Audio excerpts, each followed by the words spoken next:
Então, vamos começar, ó. Vamos, então, para a nossa querida revisão para a prova, para P1, né? Vamos lembrar que a gente tem aí para montar, né? Compor essa nota de P1. A gente tem aí alguns trabalhinhos que vocês fizeram, já me entregaram. E também nós temos essa P1 que vocês farão agora. Então, eu vou somar o que tem lá de pontuação de vocês, vale de 0 a 10. Somo com a nota da P1, não é isso? E aí, então, dividido por 2, temos aí, então, a média da P1. Tá, meninas? Belezinha? Bom, nós temos 4 slides, tá? Eles foram divididos em 6 aulas e a gente vai ver cada um deles de forma mais breve. Então, eu vou correr um pouco com alguns slides que eu acho, paro naqueles que eu acho mais importantes, necessários, sabe? Ter um olhar diferenciado para eles. Tudo bem? Podemos ir? Let's go! Então, let's go, galerinha. Vocês vão receber ainda, acho que essa semana, um recado sobre a prova, como será o formato dessa prova, tá bom? Vai ser bem tecnológico, high-tech o bagulho. Estamos nos modernizando cada vez mais, é importante. Importante também porque quando vocês forem fazer um processo seletivo, vocês têm uma carta na manga, que é já saber, por exemplo, trabalhar com o Meet, com o Google Meet. Muito bem. Vocês já sabem enviar provas, né, pelos portais, ou pelo portal Sponte, né, tá bom? E é bem provável que a gente faça aí pela Google Forms, que é a prova lançada pela Google Forms, que é o formulário da Google, tá bom? Que é disponível pra gente, belezinha? Mas aí vocês terão uns recadinhos sobre isso, tá? Oi, meu amor. Vamos lá. Hoje eu tô rodeada de animais. Deixa eu voltar aqui. Nós vimos de cara, quando a gente começou a aula de metodologia, então a gente aqui, ó, sobre o que era o conhecimento, na verdade, para que servia, né, o conhecimento, né? Já volto naquele slide lá. Então, na verdade, por que a gente tem que ter o domínio do conhecimento, né? Porque a gente precisa compreender, explicar e transformar a nossa própria realidade. Alguém me chamou, eu vou lá atender. Alvenor.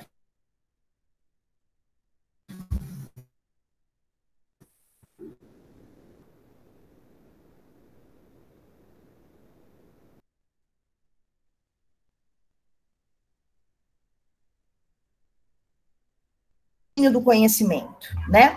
Porque a gente precisa não só conhecer o mundo. Oi, Venor, boa noite, já estamos em aula. Primeiro slide. Então, a gente precisa não só conhecer o mundo, mas também compreender, explicar e transformar a nossa própria realidade. É por isso que nós temos que ter conhecimento, ou dominar o conhecimento. O homem não só conhecer o mundo, mas também compreender, explicar, transformar sua própria realidade. Se eu compreendo, eu explico e eu posso transformar ou não. Certo?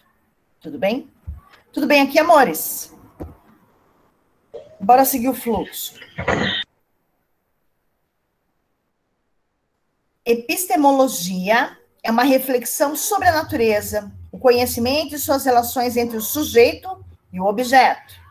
Teoria do conhecimento, subárea da filosofia que se dedica ao estudo do conhecimento humano. Busca defini-lo determinando suas fontes, que é a percepção, a memória, a razão. Tá? Isso é epistemologia, tá bom? Então, aí é uma reflexão sobre a natureza, o conhecimento e as relações que existem entre o sujeito e o objeto, que é o que a gente vai falar agora. O que seria esse sujeito e esse objeto? Vamos lá, meus amores. Bom, é um bichinho que está andando aqui, falando, é cachorro, é gato, é um inseto. Vamos lá. Quando a gente fala de sujeito e de objeto dentro de um conhecimento, da metodologia científica, ou dentro dessa área do conhecimento, nós estamos falando que o sujeito, na verdade, é o homem. Somos nós, que somos seres racionais, tá? E somos aquela pessoa que está sempre em processo de construção de conhecimento. Por exemplo, hoje vocês estão construindo conhecimento através do estudo empírico dentro de salas de aula, ou de um estudo científico também dentro de sala de aula, certo?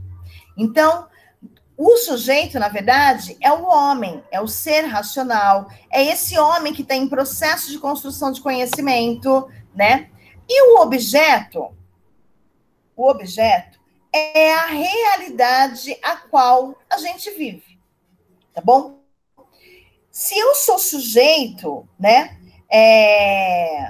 Eu só sou sujeito porque eu conheço a realidade que eu existo, que eu participo, tá bom?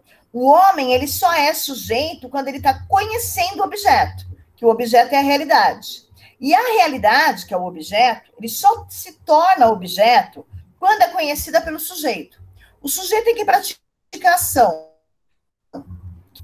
E aí, então, vem aqui como objeto que recai essa ação. Eu acho que a gente pode pensar mais ou menos com numa análise sintática mesmo, né? Ou como sujeito que é praticante e atuante de uma ação dentro da sociedade. A sociedade é onde ele aplica, aonde ele atua.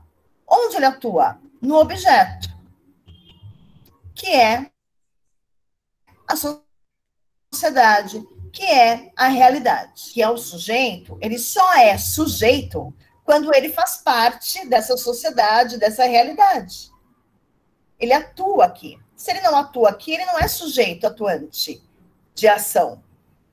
Né? Se eu, por exemplo, não faço nem menor sinal de cidadania, eu não sou nem sujeito atuante. Não é. Por exemplo, se eu não tenho uma ação sequer de bondade, que seja de, sei lá, dá bom dia para alguém que seja. Educação, vai. Não precisa nem ser bondade, que bondade é muita coisa, né? De repente, educação. E digo bom dia para alguém. Se eu não faço isso, eu não sou atuante da sociedade, da minha realidade. Entenderam? Sujeito e objeto. E quem é sujeito e quem é objeto é importante. Objeto é a realidade. Perfeito, perfeito. E o sujeito, o homem? Perfeito. Tirou 10. Arrasou. Tomara, né, que seja isso. É isso mesmo. O 10. Também espero. Também espero. Eu super torço para meus alunos tirarem 10. Eu acho que quando a gente pega a prova, a gente já tem 10. Aí a gente vai diminuindo a nota conforme vai escrevendo. Mais ou menos isso, né? Bom, é claro que esse conhecimento que faz a gente compreender, explicar, transformar, que faz a gente, por exemplo, ter consciência desse objeto que é a realidade, né? E aí a gente tem como causa e consequência, de repente, numa situação dessa. A gente tem alguns tipos, algumas formas de adquirir esse conhecimento, né? A gente fala muito do senso comum, né, aqui em sala de aula, e acredito que em filosofia vocês também devem falar bastante, né, de senso comum, já falaram, né? Mas o senso comum, ele é importante, deixa eu voltar aqui, porque, na verdade, ele é um pré-crítico, porque é do senso comum que se parte a ciência, né? É de uma dúvida que aconteceu no dia a dia, no cotidiano, de senhores e senhoras, de jovens, de adultos, adolescentes, que veio como se fosse uma pulguinha atrás da orelha, e você perguntou para alguém sobre essa pulguinha, e ele falou, nossa, que interessante, né? Acho que eu vou fazer uma pesquisa sobre isso. Pronto. E isso se torna algo científico, tá bom? A gente tem que lembrar de que o senso comum é o modo espontâneo, é aquela parte aonde a gente chama de popular, de empírico, que é o conhecimento do dia a dia, que é o conhecimento do cotidiano, tá bom? Aquelas N coisas que as nossas vizinhas falam, né? Não podemos esquecer da nossa vizinha. Afinal de contas, ela nunca escreveu um livro, ela nunca nem estudou. Mas ela sabe um monte de coisa da vida, né? Por exemplo, de repente ela pensa que um chazinho, que se você colocar gengibre, fica mais ardidinho e dá um calor. No frio é interessante. Ela nunca estudou sobre isso, mas um dia ela colocou no chá e descobriu. E aí ela passa adiante, tá bom? Então, a gente pensa que o senso crítico, ou a ciência, a pesquisa, ela vem do senso comum, tá bom? Tudo bem? Vou passar senso comum, que a gente já falou sobre ele. Depois vocês leem, por gentileza. Conhecimento teológico e filosófico. Teológico, tel, significa Deus. Lógico significa conhecimento, né? Então, é o conhecimento de Deus. Então, a gente vai pensar em religioso, tá bom? Então, o teológico, ele é o religioso. O filosófico, ele vem da filosofia. Se a gente pensar nos dois, por exemplo, o que eles têm, na verdade, em comum é que os dois são inexperimentáveis. Nossa, o que é isso? Eu não consigo fazer experiência com eles. Eu não consigo dizer, por exemplo, que se Deus vier aqui, ele vai, sei lá, consertar minha cortina. Porque eu rezo a Deus para que conserte minha cortina. Entendem? É muito diferente, é muito distante. A gente não consegue fazer um experimento. Então, por isso que ele acaba sendo um pouco subjetivo, porque varia de pessoa para pessoa, sociedade para sociedade, fé para fé, né? E aí, então, é claro que se ele é inexperimentável, porque depende do exercício do pensamento, assim como a filosofia, que é necessário pensar sobre, é muito mais importante as perguntas do que as respostas, né? Acho que vocês devem ter escutado falar sobre isso, né? Vem aí, na verdade, uma transcendência, a necessidade da transcendência do homem. O que é a transcendência? Dele evoluir, dele ser melhor, de alguma coisa boa acontecer, né? E aí, então, isso acaba sendo um exercício de pensar sobre os acontecimentos além das suas aparências. Tudo bem aqui, gente? Então, tá bom. Então, vamos lá. Teológico é a crença em divindades, forças superiores, manifestações divinas, tá bom? A gente tem aí não a razão, mas a gente tem a fé como um tipo de conhecimento, tá bom? E a verdade, ela acaba aparecendo diante de alguma revelação divina, vamos pensar assim, tá? O conhecimento filosófico, ele busca já a resposta de reflexão que os homens fazem. Então, a reflexão são as perguntas, tá? E as perguntas são feitas sobre a realidade. Não é isso, né? O conhecimento não possibilita explicar, compreender e transformar a realidade? Então, os filósofos fazem isso muito bem. Vamos lá, vamos lá, vamos lá. Tá vendo como a gente pula algumas coisas, né?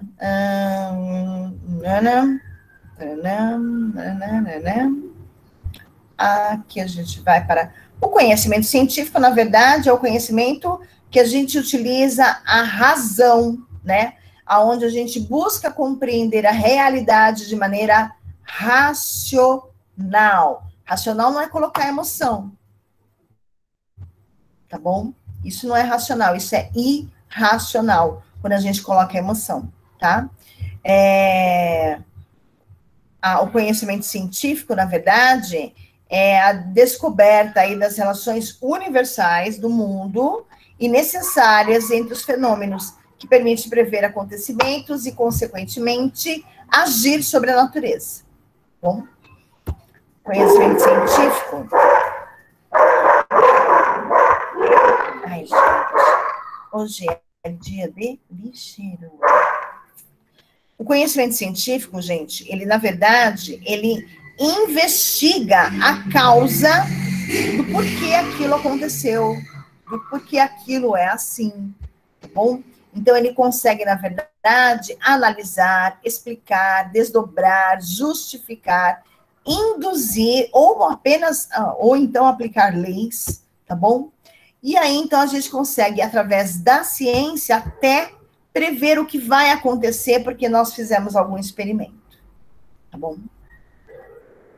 Eu não vou ficar dando receita de molho de tomate. Não se preocupe.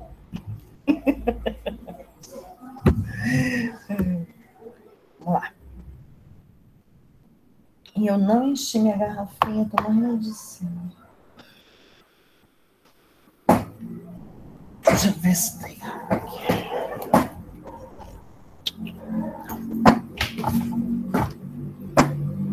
Então tá. Daqui a pouquinho eu faço uma... Vamos ver. Objetividade, subjetividade, que a gente também falou bastante sobre isso, né? Quando a gente fala de objetividade, nós estamos falando da verdade, e essa verdade a gente está falando da ciência, porque é aquela que a gente não questiona, né? Porque a objetividade, ela é algo inquestionável, tá bom? Lembra quando eu disse para vocês de que, por exemplo, a cadeira é feita de madeira? Ela é feita de madeira, é questionável isso? É questionável o tipo de madeira, mas se ela é de madeira ou de ferro, não, né? Dependendo da cadeira. Então, o que pode ser questionável aí é, por exemplo, se eu disser que essa cadeira, uma cadeira qualquer aí, é linda.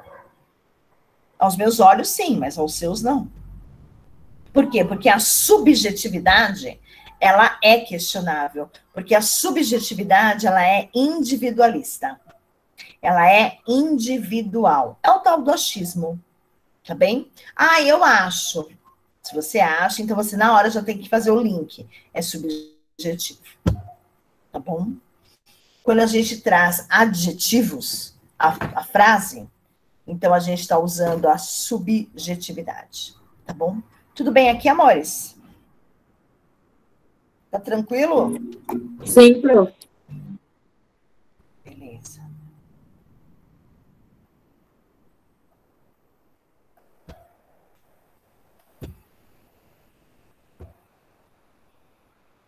Aqui a gente fala um pouquinho ainda mais sobre objetivo e subjetiva, tá bom?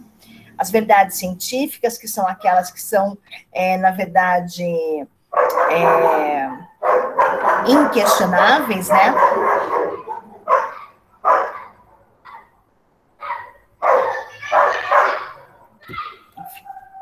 Critério de cientificidade, acho que nós vimos alguma coisa sobre atividade, né, que eu dei para vocês, né?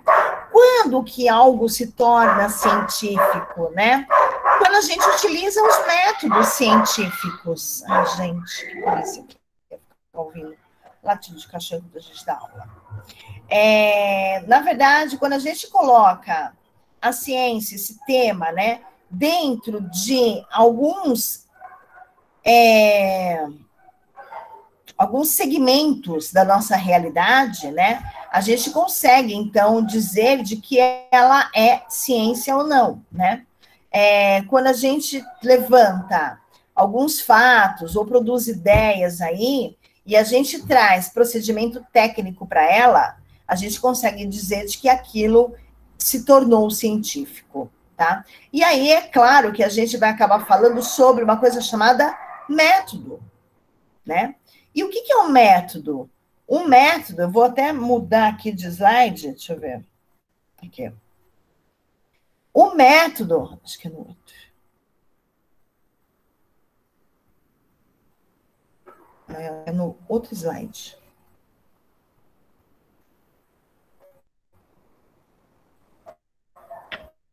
Aqui. Isso, outro slide. O método, na verdade, é um conjunto de regras básicas relacionadas ao procedimento que produzem um conhecimento científico. Mas espera aí, que a gente pode simplificar toda essa fala dizendo que ela é, na verdade, o caminho que se utiliza para a construção desse discurso científico, que é o trajeto que o pesquisador vai percorrer para conhecer esse objeto, tá vendo? Aí ele se torna o sujeito, né? O homem se torna sujeito para conhecer esse objeto que vai ser investigado e construir aí um conhecimento. Então, como eu disse para vocês, quando vocês fizerem o TCC, vocês vão atrás de N coisas e dentro deles vocês vão traçar esse caminho. Esse caminho a gente chama de método, tá bom? E aí, então, o método, na verdade, é o caminho que se utiliza para a construção do discurso científico. Beleza? Ficou mais claro assim, né? Lembrando que quem vai atrás desse conhecimento científico é o sujeito. E esse conhecimento nada mais é do que o objeto.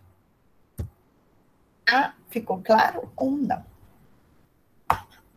Aqui eu trago, na verdade, uma definição, né, do Barros, que é bastante importante sobre o método, né, e que ele fala aí dessa importância. Então, ele define e faz o seu ponto, sua pontuação sobre a importância do método. E o método não é o único e nem sempre o mesmo para o estudo deste ou daquele objeto, e ou para este ou aquele quadro da ciência, uma vez que reflete as condições históricas do momento em que o conhecimento é construído. Somente a base dessa reflexão o pesquisador conseguirá compreender o plano histórico e dinâmico do conhecimento científico. Se eu falo, por exemplo, sobre a sociedade atual, algumas coisas que vieram da sociedade antiga não cabem na sociedade atual. Tá? Então, por isso que ele diz aqui que, na verdade, ele não é fechado, quadrado, engessado o conhecimento, né? E a ciência, porque pode vir alterações, tá bom?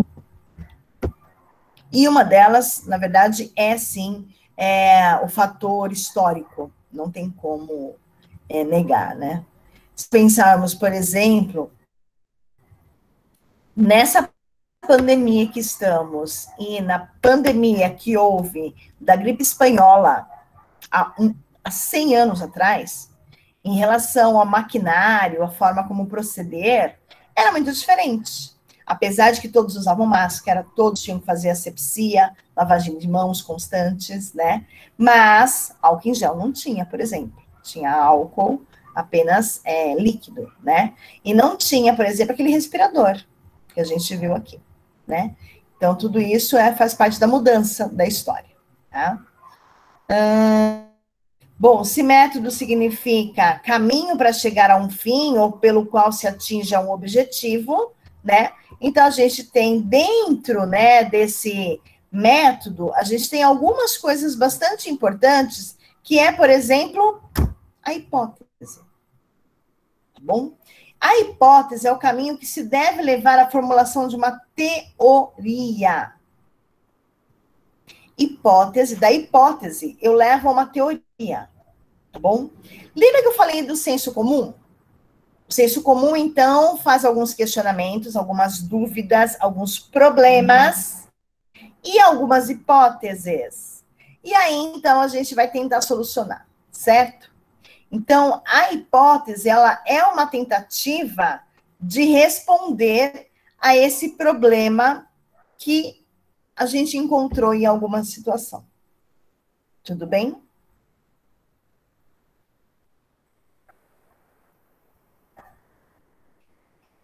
Quando vocês não entenderem, vocês, por favor, falem, tá bom?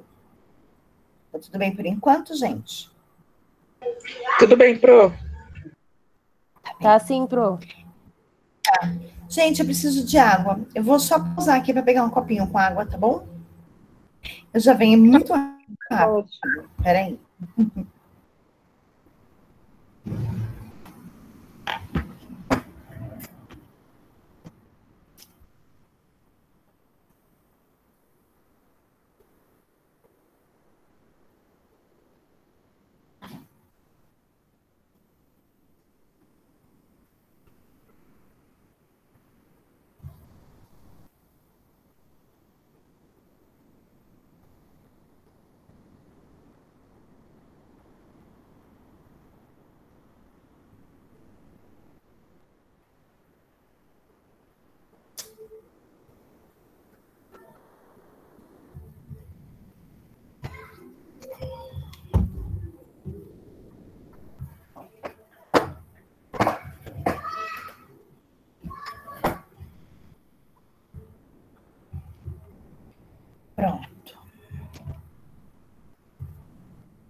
Prontinho, vamos lá.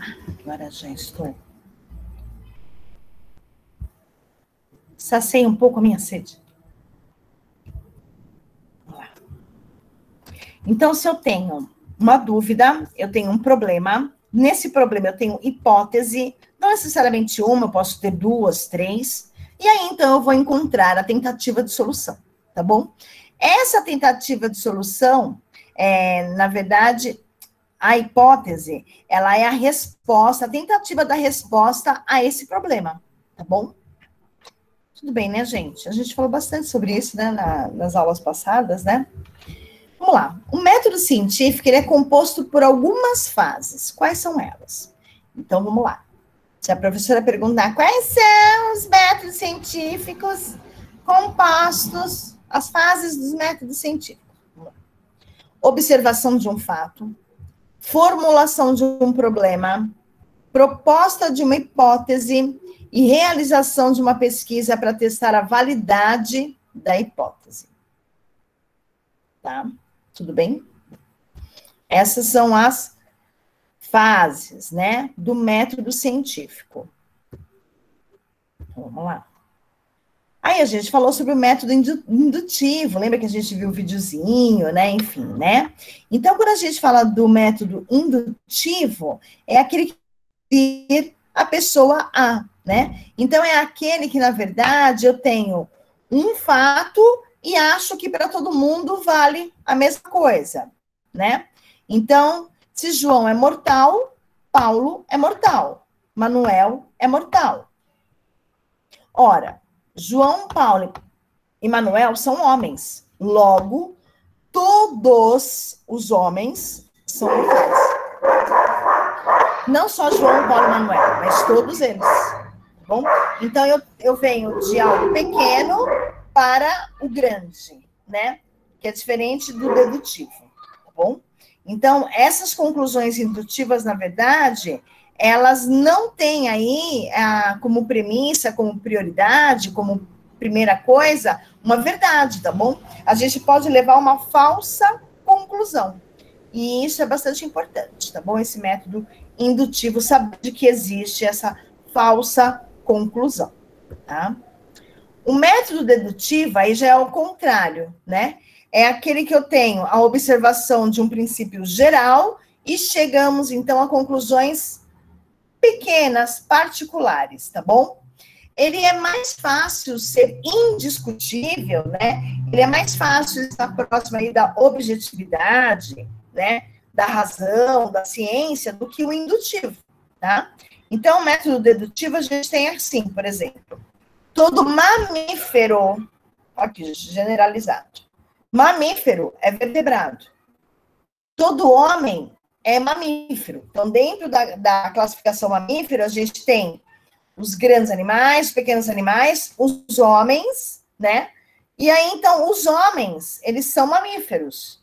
Então, logo, todo homem é vertebrado. Tá vendo como eu vou afunilando uma coisinha, né? Ao invés toda ela, eu vou afunilando.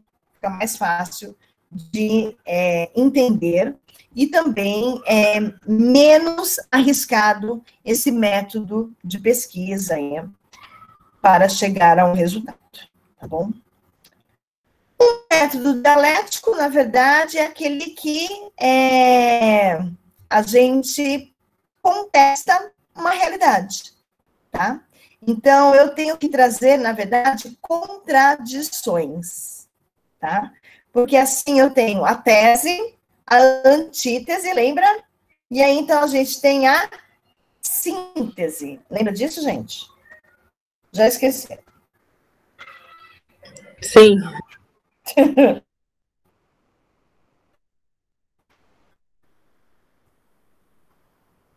Tá? Então, esse aqui é o método dialético. O método fenomenológico, que na verdade a gente falou dele, mas a gente falou de que não é utilizado dentro do TCC, tá bom? Mas, como ele traz aí uma coisa aí na psicologia, né? A pesquisa do cotidiano, por isso Por isso que acaba não sendo tão científico, vamos dizer assim, tá bom? A gente não vai olhar para ele com carinho. Eu não vou cobrá-lo também na prova, tá bom? Apesar dele fazer parte de um dos métodos, tá? Mas a gente não vai olhar para ele, tá bom? Na prova eu não vou cobrar método fenomenológico. Método histórico, ele, na verdade, ele é específico das ciências sociais. Então, a gente também não utiliza muito. Apesar de que, quando a gente vai estudar em História da Educação, por exemplo, vocês não estão tendo já História da Educação? Já para os 2 semestres, ainda vai ter no outro. Já. É a Renata? Isso. Então, tá bom. O método histórico, na verdade, ele traz informações de gerações anteriores, de movimentos históricos anteriores, da política anterior, tá bom? Ela é importante para uma pesquisa, para a comprovação de algum ato, tá bom? Mas ela é muito mais específica da ciência social. Vamos lá. Relação entre método e a técnica, que a gente falou bastante, né? Então, toda vez que eu tenho um método, eu tenho o caminho que eu percorro. E aí, a técnica é como eu vou percorrer este caminho, né? Eu tenho o caminho e como que eu percorro esse caminho. Então, na verdade, o caminho pelo qual se chega a um determinado resultado é a ideia geral. E quando a gente fala de técnica, a gente está falando de algo mais exato, mais específico, mais definido. Bom? Então, eu vou... Deixa eu ver, cadê as etapas aqui da técnica também, né?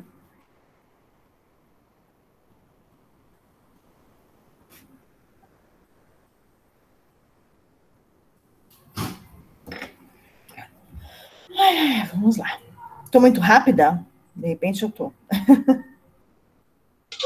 De boa, Pro. Dá para entender. Tá bom.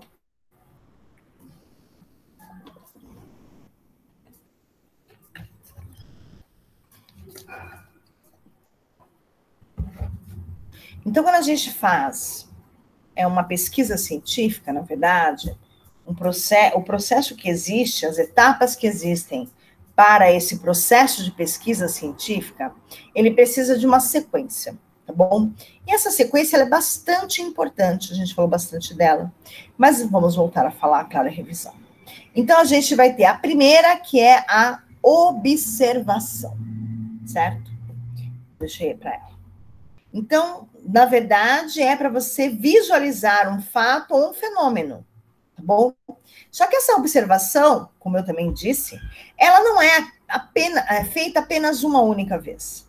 Eu preciso observar o mesmo fato várias vezes, tá bom? Para ter certeza e trazer dúvidas e me trazer, por exemplo, perguntas, questionamentos e problemas sobre essa observação, sobre isso que eu estou observando.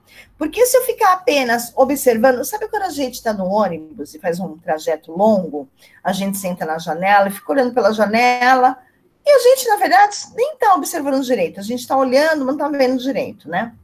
Até que alguém chama atenção, e a gente para e observa, né? Então, essa observação, ela deve ser feita várias vezes com a mesma pessoa, em várias situações. Então, se eu pudesse ser, por exemplo, hoje como que é o nome? Daquele aparelho que consegue sobrevoar, e que filma. Drone, Pro. Muito obrigada. Se eu pudesse ser um drone, eu ficaria sempre olhando para essa pessoa que me chamou a atenção. E eu observaria essa pessoa durante vários dias, tá bom? Por que eu teria que fazer isso? Porque eu preciso disso aqui, ó. Problematização. Fazer questionamento, perguntas sobre o que eu estou observando. Nossa, por que será que ela abre a porta com a mão esquerda, sendo que ela é destra? Pronto, arranjei um problema. Um problema, na verdade, é uma dúvida, tá bom? É um questionamento. Não necessariamente um problema em si, tá bom? Mas é uma dúvida, tá? E aí, então, quando a gente tem a problematização, observem que é uma sequência. São etapas que vão acontecer. A observação, a problematização, e aí, então, a gente tem a formulação das hipóteses. O que é hipótese? Na verdade, é o que a gente pensa em... pode ser que aquilo seja dessa forma, né? Eu posso, na verdade, trazer aqui, na hipótese, algumas ideias sobre o porquê, a resposta, né, da problematização. Então, a hipótese nada mais é do que uma possível explicação para o problema.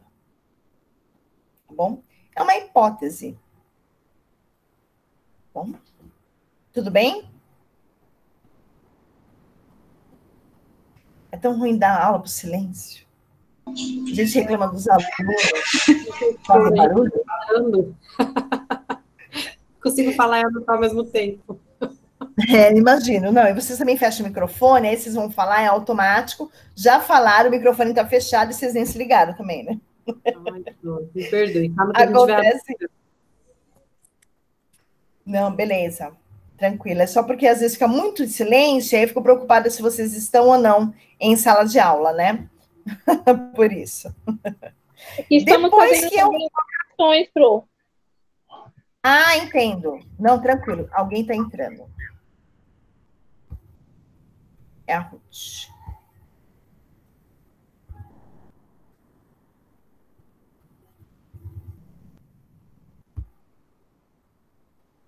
Bom, então, vamos lá. Quando a gente fala sobre essas etapas aqui, esse processo de pesquisa que existe, né? Então, a gente vai ver a observação, que é a primeira, a partir da observação a gente tem a problematização, e depois dela a gente vai ter a formulação das hipóteses, ou de uma hipótese, que pode ser uma explicação para o problema que eu acabei de questionar, né? E depois dela, a gente tem as experimentações para saber se essas hipóteses, ou essa hipótese que eu levantei, ela é real ou não, ela é verdadeira ou não, tá bom? Então, aqui a gente tem as experiências empíricas. Na verdade, elas não são controladas, tá bom? Então, é mais ou menos do tipo assim, ó, é tentativa e erro. Então, eu vou tentar dessa vez. Se der certo, ótimo. Se não der, a gente volta e começa do começo, tá?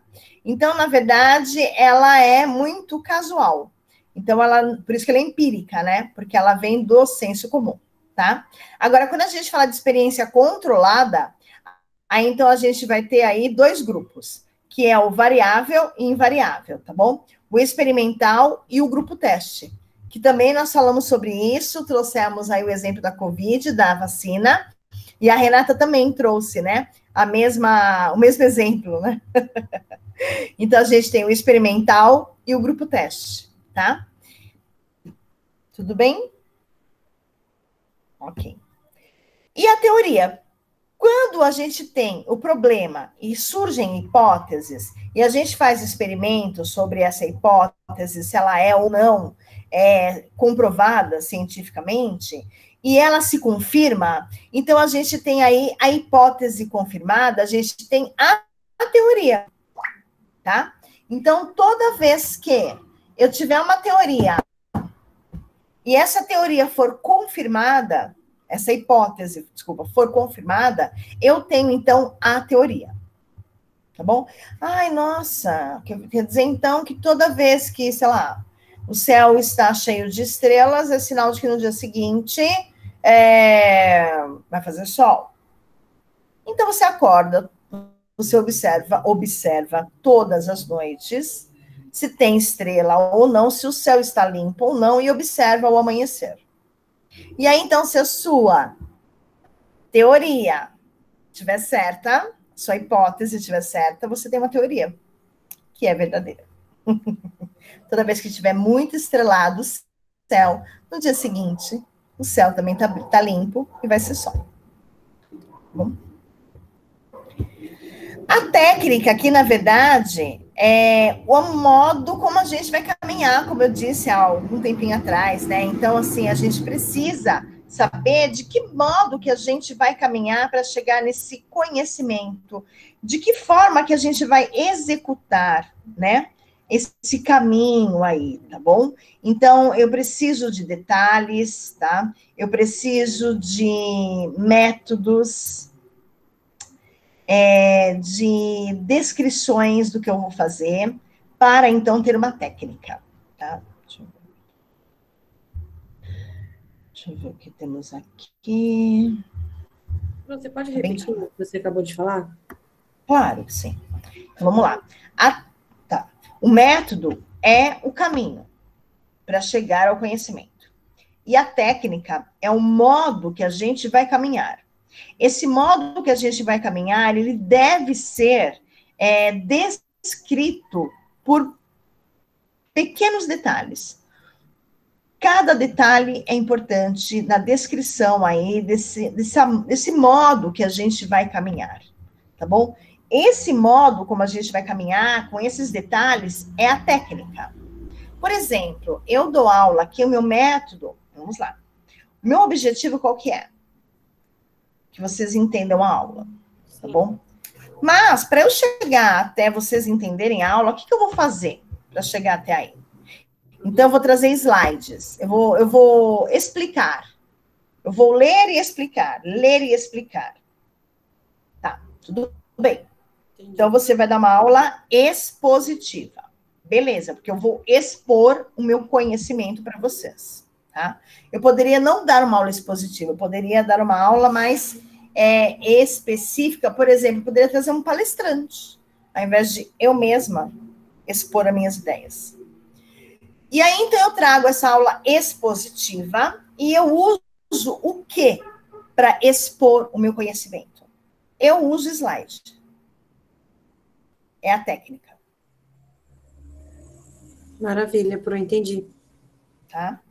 Então, eu tenho um caminho a percorrer, que é fazer com que vocês entendam a aula. De que modo que eu vou fazer? Quais são os recursos que eu vou utilizar para que vocês entendam essa aula? Né? Eu poderia dar umas cambalhotas, eu poderia fazer umas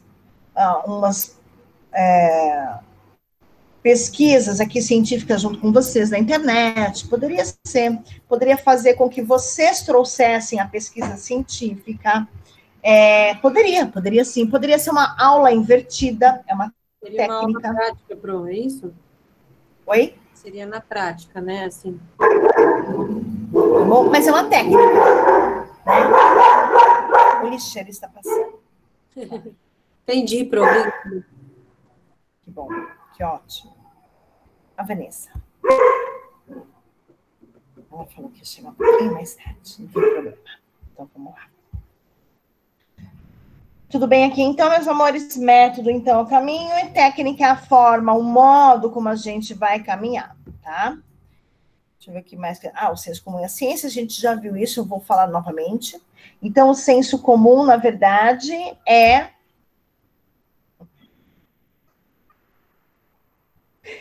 a nossa opinião, opinião não comprovada?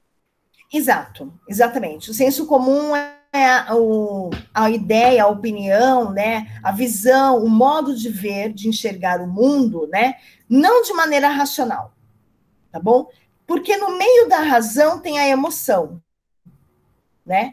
Quando a gente fala de senso comum, a gente está falando de todo mundo, do povo, da população, tá? A gente chega a um senso comum. Toda pesquisa, por exemplo, quem gostaria de aula presencial, a gente não pergunta por quê, a gente pergunta se vocês querem ou não. É diferente. É muito diferente. Porque aí eu estou usando o senso comum. Porque é comum para todos. O comum aí é para todo mundo. Tá? Por exemplo, quando a gente mora num prédio, a gente tem área comum. O que é área comum? Onde todo mundo usa. Todo mundo. Porque a gente tem, certo? Agora, quando eu pergunto por quê, e você não sabe responder, por exemplo, você realmente faz parte do senso comum e não do senso crítico, porque você não sabe nem dizer o porquê que você quer ou não a aula presencial. Entendeu? Por quê? Porque quando a gente fala de porquê, a gente faz a pergunta por quê, gera uma resposta. Seria automático se por que eu dei essa resposta. Mas eu não sei porque eu dei essa resposta. De repente eu dei essa resposta porque os outros deram. E aí, então, eu fui induzido. Tá? Essa pessoa não tem senso crítico. Essa pessoa faz parte do senso comum.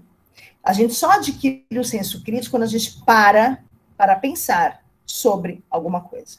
Por que eu quero que as aulas se tornem? Tá bom? Então, aí vem a ciência, para poder explicar o conhecimento, para poder explicar também de que modo que a gente adquire o conhecimento, né? Por quê? Porque quando a gente fala da ciência, a gente está falando de algo que é preciso e objetivo.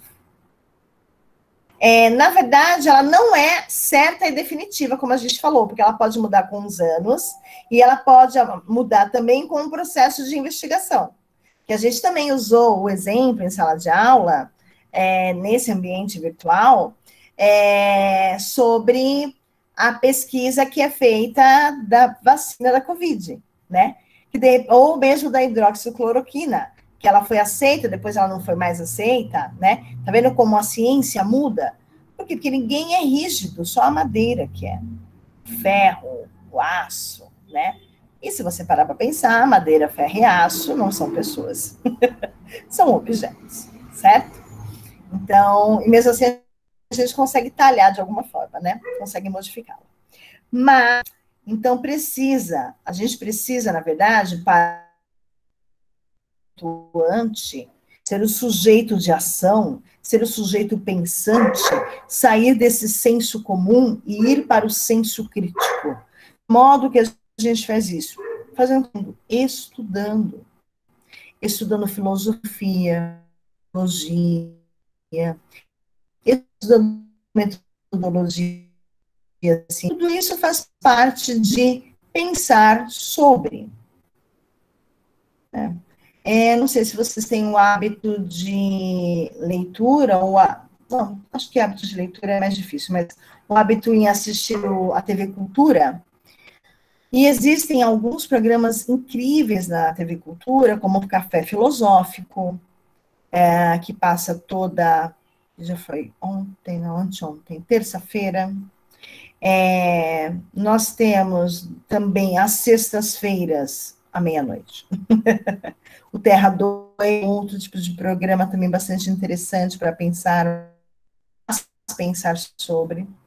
E traz, na verdade, alguém importante que faz parte, que aí a gente não está falando de senso comum, a gente está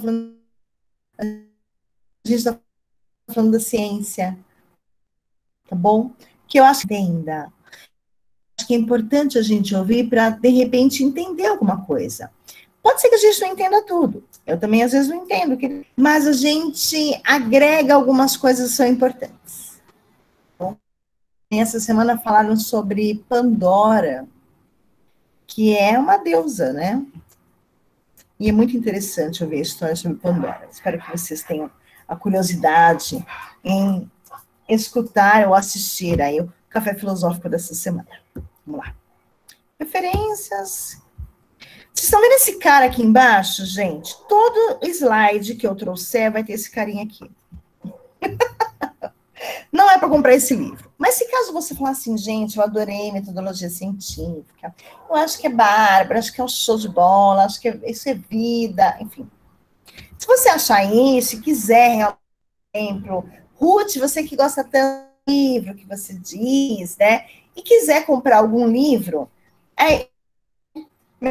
metodologia científico do Joaquim Severo. Ele é o pai da metodologia científica, do trabalho científico, tá bom?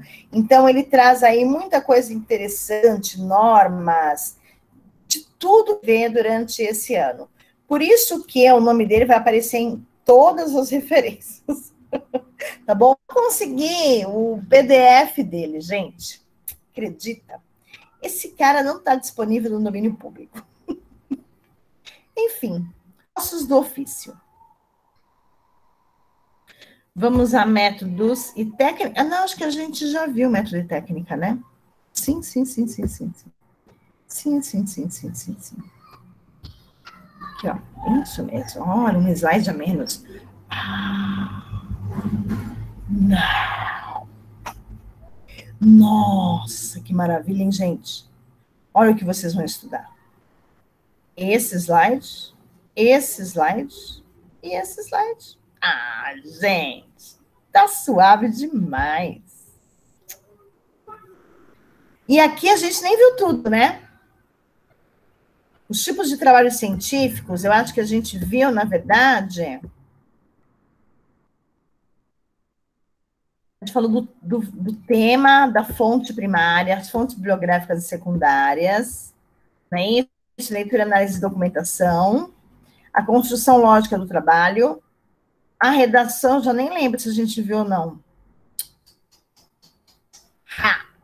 Galera, tem pouca coisa para vocês, que bom, né, amores? Ai, que bom, que tudo. Feliz, porque assim, vocês têm menos coisas para fazer. Vou falar uma coisa importante. Esse material aí a professora não enviou para a gente imprimir. Não.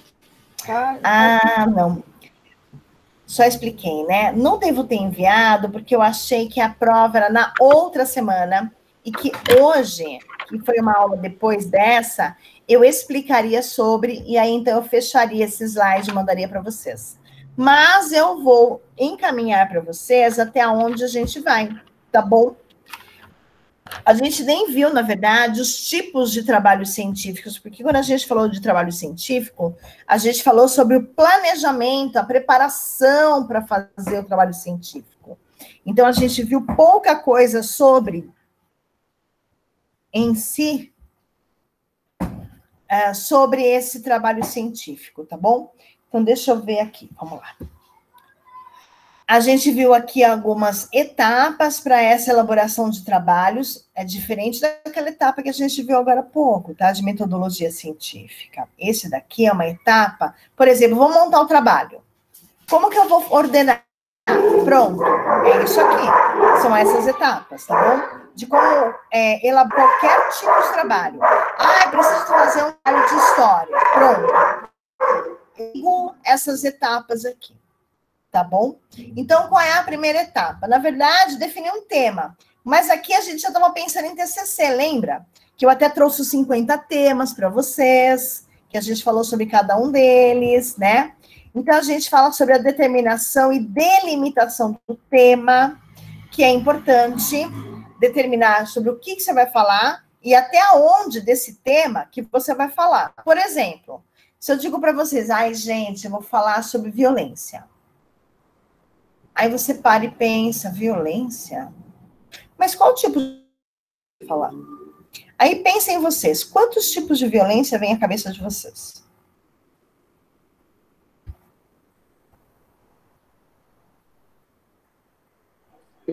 Violência doméstica, violência de criança. Já são duas, né? A gente pode falar sobre violência física e psicológica. A gente pode falar sobre violência contra os animais. A gente pode falar sobre violência no trânsito, né? Violência contra os idosos. Olha quanto tipo de violência que existe, né? E que quando a gente fala de violência, que é um tema, é bastante abrangente. E aí, então, a gente precisa delimitar, falar sobre contra crianças e adolescentes. Pronto.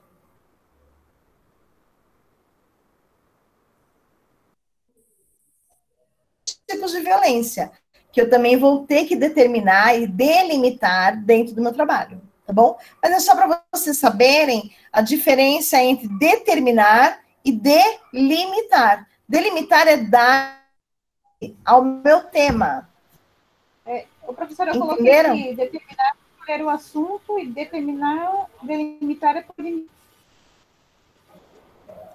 Determinar é o quê? Desculpa, falhou seu áudio. Escolher o assunto, delimitar por limites.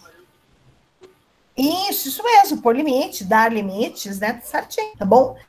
É quando eu dou limite ao tema, ao assunto aí que a gente vai tratar. Tá certinho, amor?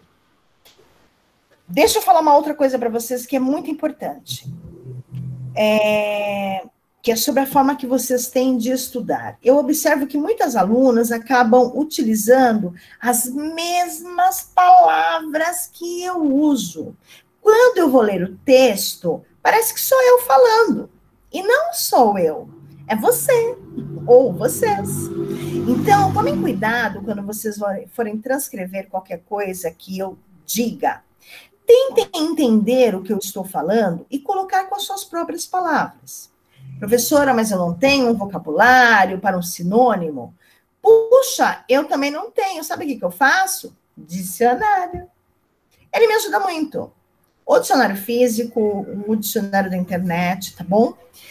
Porque assim a gente substitui palavras e utiliza outras que têm o mesmo sentido, né? Só que aí a gente também dá uma melhorada no nosso vocabulário, que ajuda bastante.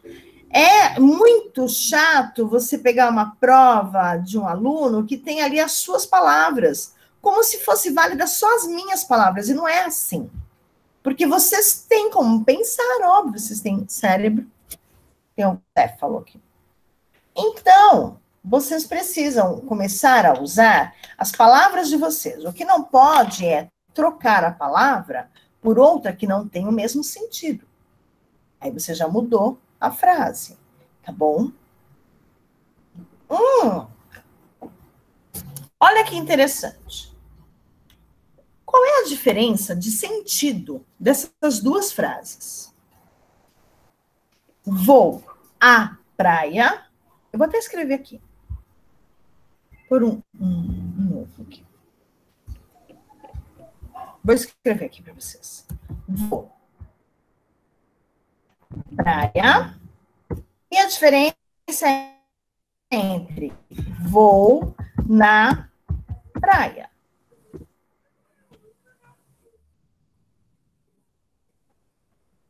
Quem sabe a diferença? Ou querem falar, chutar, enfim, pode falar. Vou à praia e vou na praia. Qual é a diferença? Eu acho que quando você fala vou à praia, você está colocando algo que você ainda vai fazer. E vou na praia, algo fatídico, que você vai chegar lá, não sei. Interessante. Eu não. Quase lá.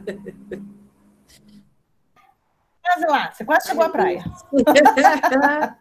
Você está descendo a serra. Eu já paguei o pedágio. Vamos lá. Ai, meu Deus. Não, beleza. Você vai conseguir chegar. Vou à praia. Aqui eu estou me referindo a uma cidade.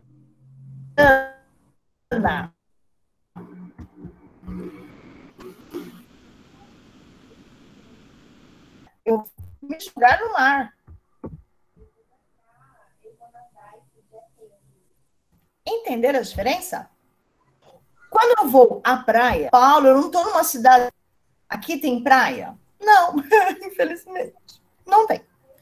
Quando eu falo eu vou na praia, é porque eu vou pisar na areia e vou me mergulhar.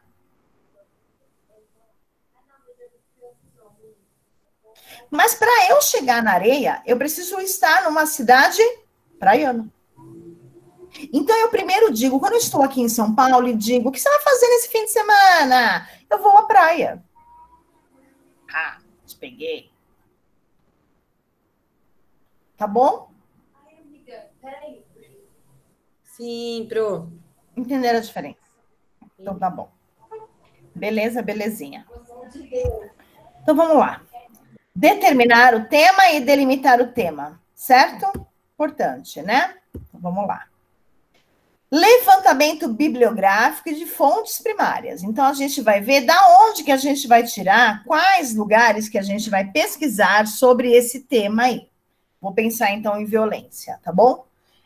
Eu vou olhar jornais, eu posso olhar documentos oficiais, eu posso, por exemplo, conversar com algum assistente social, eu posso conversar com algum delegado, eu posso conversar com quem mais que trabalha com isso? No CREAS e no CRAS, eu posso ir até lá para poder falar com algum técnico que possa me atender e falar sobre o abuso sexual, a exploração sexual, né? O tráfico, a pornografia infantil, tá bom?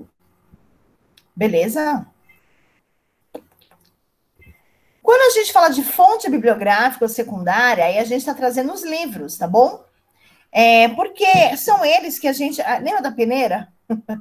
Que a gente tem que fazer uma peneira. Eu pego um monte de coisa. Caramba, é muita coisa, não vai dar. A professora pediu só 3 folhas e eu trouxe aqui 8 livros. Puxa vida, hein? Então, você vai precisar fazer o quê? Uma peneira, tá bom? Então, quando a gente fala de fontes bibliográficas, né? É todo aquele trabalho, todo aquele material, na verdade, que tenha sido tornado público por um profissional pesquisador, que também tem analisado as fontes primárias da pesquisa, tá? Então, na verdade, a gente vai encontrar... E aí, esse levantamento de fonte é em relação às consultas que a gente faz dentro da biblioteca, nos catálogos, nas publicações, em banco de teses. Vou voltar aqui para a internet, que eu quero mostrar para vocês um site. Deixa eu colocar um tema aqui. Exploração sexual no Brasil. Vamos lá. Quando a gente faz uma pesquisa na internet, vocês estão na minha página, não estão, amores? Sim, Pro. Sim, Pro. Ótimo. Observem isso aqui, ó. .org significa organização. Mas a gente dá uma lidinha no que vem antes. Olha aqui, ó. Nações Unidas.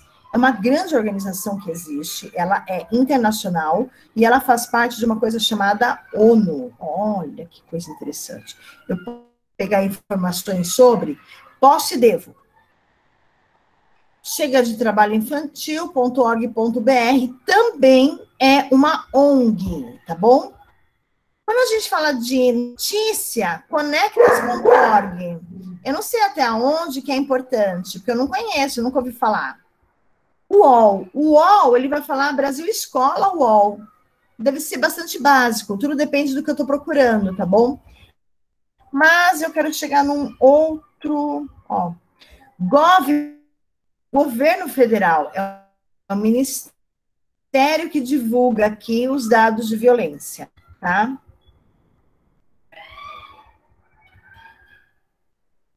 Caramba, gente, eu queria tanto um site que eu não estou lembrando o nome. Se eu lembrar, eu mando para vocês aqui. Eu mando para vocês porque ele é um site bastante importante para pesquisa, tá bom? Deixa eu voltar aqui, a gente está acabando já a aula. Acredite se quiserem. Então, vamos lá.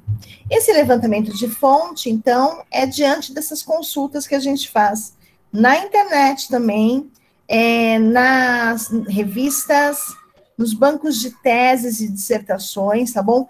Toda universidade, faculdade, tem bancos de teses que a gente pode acessar porque eles são de domínio público, tá? Por que eles são de domínio público? Todo mundo vai ver meu TCC, então? Vão sim. Sabe por quê? Porque você fez uma pesquisa científica e você tem uma tese, você tem uma teoria. Entenderam? Então, ela é cientificamente comprovada.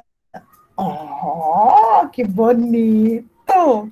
E em breve, alguém também pode usar o seu TCC como levantamento de fontes. E então, ter um trecho do seu trabalho em algum outro trabalho. Oh, que bonito isso! Tá bom, gente? Então, é isso. O levantamento do material, aí, então, é a triagem de tudo que vocês já viram e leram sobre esse tema que vocês selecionaram e delimitaram, tá bom? Deixa eu ver o que tem mais. Leitura e análise dessa documentação, não preciso nem dizer o que é isso, mas é importante sabermos e fazermos isso. A leitura, ela tem que ser pacífica, ela tem que ser num lugar mais calmo, para você entender o que você está lendo. Não adianta barulho de rua, não adianta marido chamando, não vai adiantar a esposa gritando, não vai adiantar os filhos correndo. Isso não é uma leitura concentrada, tá bom? E é importante vocês terem essa leitura mais séria, mais focada. Nem agora, essa semana que vocês terão provas. É bem provável que vocês estudem muito mais e melhor para as provas de segunda e terça. Por quê? Porque tem um feriado, final de semana. Desculpa, feriado não, final de semana. E aí, então, vocês vão usar o sábado e domingo, pode ser que vocês usem, o final de semana para estudar para segunda e terça. E para estudar a prova de quarta, na terça. Conheça, aluno. E assim caminha a humanidade. Até que chega sexta-feira, que você está cansado, e você faz o quê? Dane-se essa prova, seja lá o que der. Mas Deus não está aqui para dizer o que Ele quer. E não depende dele, do seu conhecimento. Não é verdade? Depende de você. Você que tem que ir lá estudar. Tá bom, amores? Não vai culpar Deus depois, não, tá, tadinho? Tá lá, torcendo por vocês. Tá? Bom, que vocês têm em mãos de trabalhos para elaboração desse trabalho, né? Já com um tema definido, delimitado, com as fontes, né? E com todos os textos lidos, agora, então, vem a parte que é a construção desse trabalho. Fala de construção lógica do trabalho, quando vocês vão lendo as coisas, é importante que vocês façam anotações para vocês não se perderem e para vocês também irem eliminando o que é em excesso ou o que está, assim, fronteiro com a fuga do tema. Tá bom? Que é muito importante. Aí, então, quando a gente faz essa construção do trabalho, a gente já vai colocando em parágrafos, capítulos, já vai colocando, não necessariamente, a gente vai falar sobre isso também, não necessariamente a gente vai colocar o índice, porque o índice é o último que a gente coloca, tá? Mas a gente vai colocar a introdução, o desenvolvimento, qual é a teoria, qual é a tese desse trabalho e a conclusão. Tá? Então, e claro que isso não é feito uma vez só. Fez e pronto, meu trabalho já acabou. Imagina, meninas, muito distante disso, tá bom? A redação, então, é o trabalho acadêmico em si, onde a gente tem aí que tomar o cuidado com erros de ortografia, concordância. Ai, meu Deus do céu. Incoerência dos dados apresentados entre si, tá bom? Então, é claro que a gente precisa colocar tudo em ordem, certinho, né? Lembra do exemplo que eu disse agora, de ir à praia, ir na praia? A diferença é que existe o a e o na, que parecia tão besta, né? Tão desnecessário numa frase, e essas preposições, elas são importantes porque elas não dão sentido, tá bom? Então, observem que quando vocês forem fazer anotações, observem quais são as preposições que vocês devem utilizar para não mudar o sentido, tá bom? Por exemplo, na outra semana eu irei à praia, à cidade praiana, apenas para volta, não vou nem de biquíni. Então, eu vou à praia, mas à cidade praiana. E volto. Vou seca e volto seca. Porque eu vou para assinar um documento. Pronto.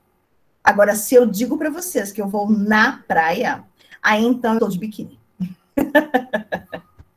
Entenderam, amores, a diferença que existe? E ela é importante e é necessário a gente saber a diferença para poder usar a coisa certa, tá? Todo o trabalho científico ele é baseado na ABNT, que nós vamos falar sobre ela na próxima aula. E aí, então, a gente encerra aqui sobre essas dúvidas, né? Essa que a gente fez da aula de hoje. Certo, amores? Certo, Pro. Certo, Pro. Beleza. Então, Sim, Pro. ótimo. Que bom, Vanusa.